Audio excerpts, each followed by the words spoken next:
عشق بلاد الشام. Palestine went from this to this, and it didn't happen overnight. Up until the early 1900s, Palestine was part of the Ottoman Empire, a religiously diverse land where Muslims, Christians, and Jews lived alongside each other. Then, things begin to change, with the start of the Zionist movement in Europe calling for the establishment of an independent Jewish state, ideally in Palestine. The first wave of European Jews start to immigrate.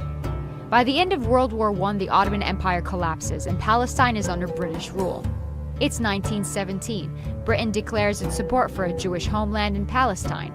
The number of Jewish settlers grow, fueling tensions between the Arabs and the Jews. The violence between the two sides caused Britain to bow out and let the UN take over. The UN approves of a plan to split Palestine into two states: Jewish Israel, Arab Palestine. The city of Jerusalem, which is sacred to Muslims, Christians, and Jews, is now a UN-controlled international zone. Jews accept the UN partition plan and declare independence as the State of Israel, but neighboring Arab countries object to the land takeover. This marks the beginning of the First Arab-Israeli War. Israel is victorious and makes a grab for the land intended for the Palestinian state under the UN. The land gets divided into three parts. Jordan occupies the West Bank and East Jerusalem, Egypt occupies Gaza, and the State of Israel takes 78% of historic Palestine, including West Jerusalem. 700,000 Palestinians become refugees as a result, and the day is remembered as al-Nakba, the catastrophe. It's 1967. The Six-Day War breaks out between Israel and neighboring Arab countries, and by the end of it, the map looks something like this. Palestine is now fully occupied by Israel.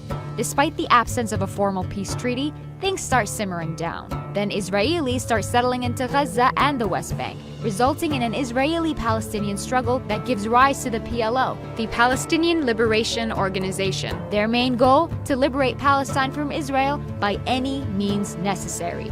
Fighting goes on for years. The PLO eventually accepts dividing the land between Palestine and Israel, but the conflict doesn't end there. More settlers make their way into Israeli-occupied Palestinian territories. The international community considers this illegal. The frustration of the Palestinians leads to an intifada. As a result, Hamas is born, a political movement determined to fight against Israeli occupation of the West Bank and the Gaza Strip. The United States, Israel, and the PLO signed the Oslo Agreement to split the West Bank into three sections. Area A, under full Palestinian control. Area B, under joint Palestinian-Israeli control. And Area C, under full Israeli control. But the solution creates a problem. Area C contains the majority of West Bank's agricultural land, water, and minerals. Palestinians have limited access to these. Further peace talks prove unsuccessful. Palestinians lose hope, resulting in the Second Intifada, and Israel begins building walls and setting checkpoints to control Palestinian movement. It's 2005. Israel withdraws from Gaza, but continues settlements in the West Bank. Hamas gains power in Gaza and splits from the Palestinian Authority, seeing it as being too secular. The West Bank and Gaza are now under separate leadership.